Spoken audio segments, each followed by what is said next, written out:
Parenting Place, parenting coach Kristin Ward. Kia ora. Good morning. Thanks for your time. Kia ora, Andrew. Lovely to talk with you. Community is all very well in theory, but I know for a lot of parents it's busy lives and you're kind of rushing from one thing to another, and it can almost be like, oh gosh, and now I'm supposed to get to know my neighbours and live in community. It's almost like it's another thing on the to-do list, but if we do this right, it takes the pressure off rather than adding to it. Yeah, I mean, that's right. Sometimes to hear that, or we should be socially connected, or we should be hanging out with people and prioritizing friendship and connection. It's sometimes the last thing we feel like. Yeah. we might sort of think, oh, I can't be bothered. I really think I just need a night of curled up in front of the TV tonight. Yep. And that's fine.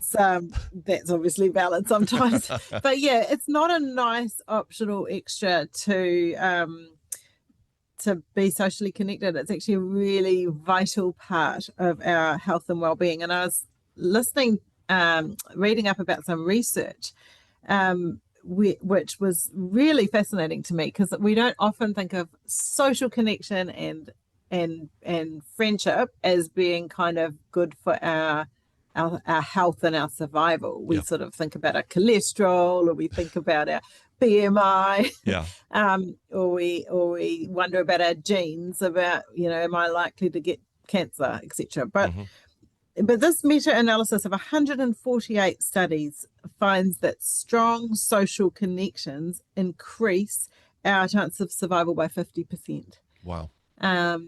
So that's incredible. So low social interaction is as harmful as smoking 15 cigarettes a day. Wow. Or being an alcoholic. And it is more damaging than not exercising at all, and twice as harmful as obesity. My goodness. So really, those statistics were fascinating to me. And I think sometimes it's not something we think it's an add-on or an optional extra. Yeah.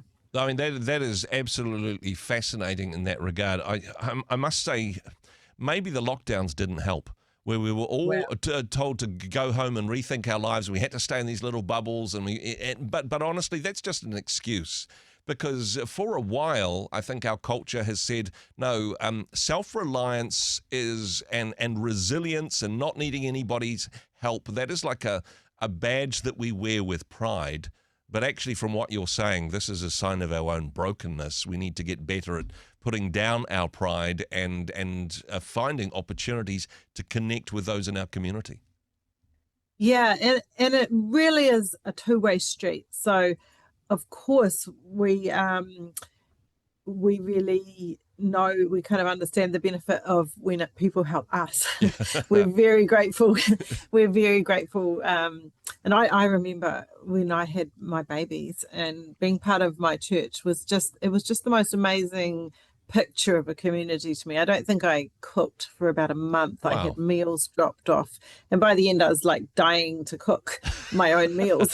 So that's an incredible level of support that I experienced, that was just so helpful in those early days of being a new parent, when everything's a shock and everything changes and you're exhausted and it's relentless. And I think we really need to remember to look back and behind us of people that are at that stage of life that maybe we've come through now, and we're out the other side, and think back and remember what it was like, and how can we be that village? How can I provide that village, that village to others? And you don't want to be that person that that people only hear from you when you want something. You need to set things up. You need to get a little bit of a social economy happening here, where you're offering to help other people and not expecting, but I suppose setting a tone for reciprocity within your community. Kristin, you mentioned church beforehand. I mean, that is a great way of people connecting in community, but I also think it's a great vehicle for demonstrating community for people that surround us in the places that we live, who aren't necessarily part of our church, but we can still respond with manaakitanga, with hospitality, with being community to them. It really is a beautiful vehicle, and other wonderful vehicles like sports teams. Get your child involved in a sports team. Talk to the other parents on the sideline for that Saturday morning.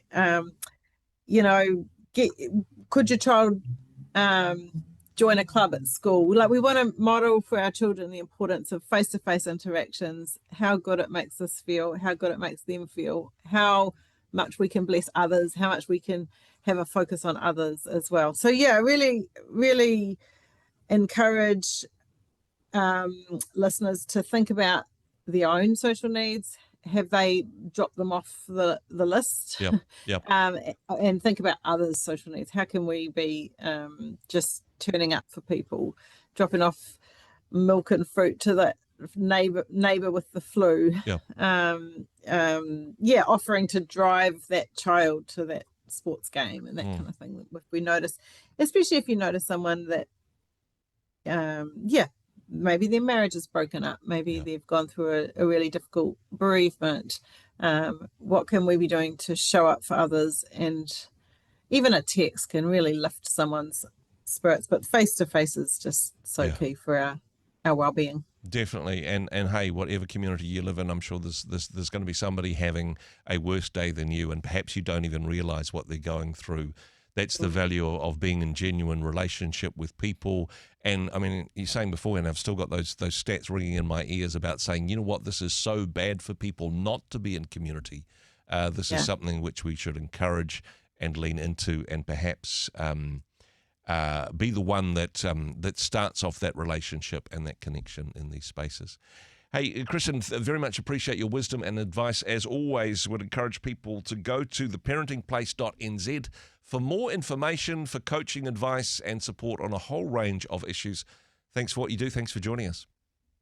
Pleasure. Yeah, we really love Parenting Place to be part of People's Village as well. So consider us part of your village. Look us up online. Loads of services and support there. Hey, thanks very much for joining us in the Rhema studio. Thanks very much for watching the interview. It's kind of nice to have an audience, actually. And if you did like what you watched, then do give us a like, do give us the thumbs up. And if you'd like to see more interviews like that one, or perhaps even better, subscribe and those interviews will come straight to you. Don't forget to turn on your notifications, and we'll see you in the next one. Cheers.